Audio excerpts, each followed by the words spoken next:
Well, sorry this one's a little late. This is a classic Doctor Who review. This was supposed to go up last month. I fell behind. You are, as a result, going to get two classic Doctor Who reviews this month. So let's catch up on the one that was supposed to happen. Well, actually, technically not even the one that was supposed to happen. The one that was supposed to happen was The Wheel in Space. The thing was, I didn't realize that was a telesnap recreation for huge chunks of it.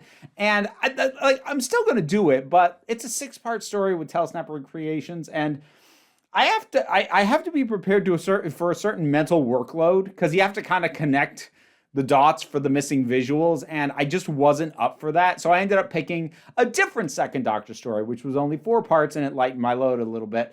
It's also fine. It's pretty mid. The Krotons reminded me of the Dominators more than a little bit. Not necessarily in terms of the story and plot specifics, but just the feel, the energy, this is okay, but I don't know. So we have Zoe and the Doctor and Jamie landing on this planet. You have these people, the Grons, your token, they look and act human characters, and they are under the control of the Krotons, who dictate what their learning is, test them intermittently, and those who test highest get brought among the Krotons, and the Grons don't know what happened to them after that. Our heroes learn pretty quickly that they die. The ones who are chosen. So that's not great. To give you an idea of kind of the jank level of this, though, one of the first things we see, it might even be the first thing, is there's this little hole in the wall, and you can see it's like a hatch, and it opens so a guy can reach in and get instructions from the Krotons. The doors, one of them opens all the way, and the other one's yeah, that's the level of jank we're kind of dealing with on this one. It's cute. It's kind of endearing, but it is there. It's certainly there. I think this is Zoe's first outing after her introduction, which I believe was in the Wheel of Space, the Wheel in Space, which was the one I was supposed to do. But she works pretty well here. She's a nice contrast, especially to Jamie, who does get a fight scene in this. It's always nice, given that Jamie's default is come on, I'll take you on. It's nice to see him actually get a fight, and win, for that matter. So that's nice. And also I appreciate that while the main distinction, especially for the purposes of this story between Zoe and Jamie, is that Zoe is very, very, academically smart. Jamie is not. What I like, though, and what I appreciate is that does get pointed out because there's this whole thing with the Krotons, their downed ship can be recharged through mental energy. So they have been trying to teach the Grons enough to make them what they call higher brained, so that they can power their ship off of the Grons. And the Grons haven't gotten there yet. They've been at this for 1,000 years, and they're getting better, but they're not there yet. But, Zoe and the Doctor, once they get put through the testing, oh, you'll do. Now, Jamie ends up in their hands, and Zoe is oh, no, it won't, they can't use him, though, so they'll probably end up killing him. And the wording she used, I actually really appreciate. He said he doesn't have that kind of training. And I really appreciate it because, honestly, it could have been a moment to just pretend like Jamie is dumb. And he's not. And I really appreciate that because it really could have just been treated like a moment to act like Jamie is stupid. And he isn't. He's not. He's just not that kind of smart. And I appreciate the way the show worded it and didn't take advantage of a very low-hanging fruit and joke that it could have made. Another thing that I appreciate about Zoe's intelligence is the Doctor gets a little bit competitive about it. You can tell the Doctor gets quite a bit uncomfortable when he does not feel confident that he's the smartest guy in the room. So with Zoe around, he gets a little insecure. He gets a little competitive. And especially for the Second Doctor, it's kind of funny and kind of cute.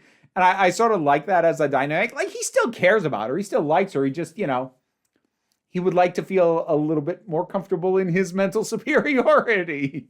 And it's nice for the Second Doctor because the Second Doctor is not especially arrogant, but he does have pride. And part of the reason he doesn't have to be arrogant is he's just able to safely assume he's the smartest one in the room. So when that gets challenged, that comes out a little bit. I like that. The sets are, they're fine. The Krotons themselves, okay, there's a few weird things about the Krotons. First of all, just big chunky robots, which is part of why it made me think of the Dominators. So you just got these big chunky robots. They don't have faces for you to focus on. Although at some point their sort of crystalline shaped heads do spin. That's a neat effect when they have that going. One of the things that threw me off about the Krotons is that so like many robotic or alien creatures and entities in Doctor Who, they have had heavy voice modulation and all of that. The thing is, though, the one who talks the most, the leader, I could still make out his accent underneath all the modulation. And I'm pretty sure it was a Birmingham accent. And I'm not saying there's anything wrong with the Birmingham accent. It was just weird to catch it that specifically, even under the distortion. And it kind of pulled me out of it when he would speak. And I'd catch a little bit of the accent again, like, oh, yeah, okay. I don't know. It was kind of good for a laugh, but it kind of took me out of it a little bit. The Grons, the human characters, are fine. I'd say the most interesting thing about them is there is a group of them who want to break free of the Krotons and get out from under their control. And that does cause issues like internal conflict, because you have a bunch of them that are like real eager for revolution, but they also don't have a plan. Like there's this one guy, his answer to everything is slings and fireballs. And like, dude, that's not going to work. And people keep telling him that's not going to work. And there are people who are just a little too eager for violent revolution, and they don't have a plan. There's also some interesting stuff that comes up in terms of the fact that because the Krotons have been basically picking the education that the Grons get, it's actually been incredibly selective. So there's whole swaths of academia the Grons just don't know. Like they know nothing about chemistry because the Krotons haven't taught them. It's an idea I actually kind of would have liked to have seen explored more than it is. This sort of idea of like, oh yeah, they've got very high levels of intellect and knowledge on these specific things, but there are massive gaps, huge holes, and they only know because they've been told it. They haven't earned this knowledge, so they don't really have an understanding of first principles.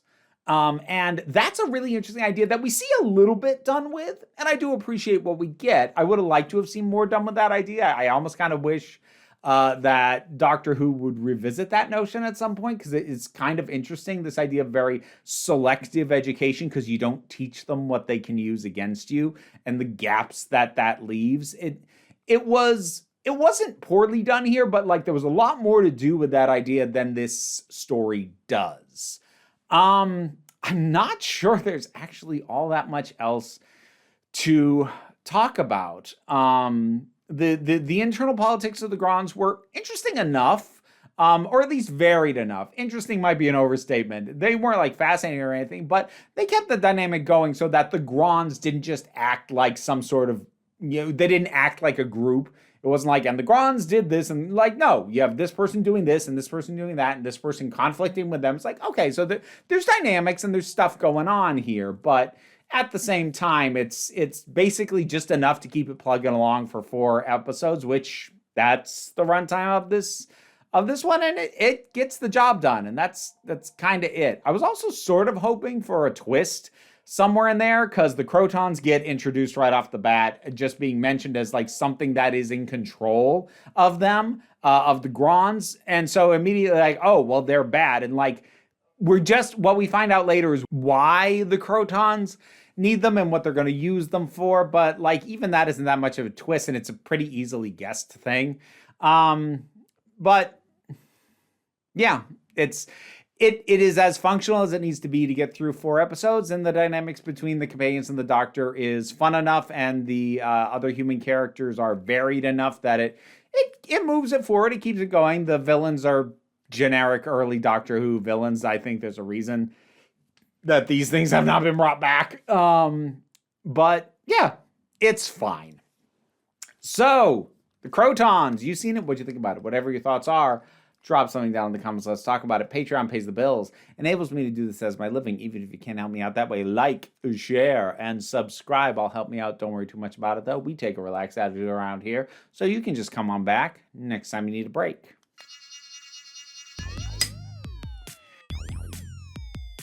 And now to thank my highest supporting patrons. Robin Moore, Zubin Lutfula, Goddess Elida, Welsh Wrestling Geeks, Oliver B., Melinda Pedersen, Tarak, the thing that goes doink in the anime, Gene Foray, Movie Turtle, Ulrich Bogdan, Loki Eris, Melinda Walters, Auntie Kate 808, Becky Sparks, Frenobulax the Poodle, Tracy Scrabbit, Angry Casperel, Dave Hall, Quite Bearish, Rosalind Bennett, Adam R. D.L. Taylor, Palba Rabajoggle, Mira G, and Sir Didymus is my favorite.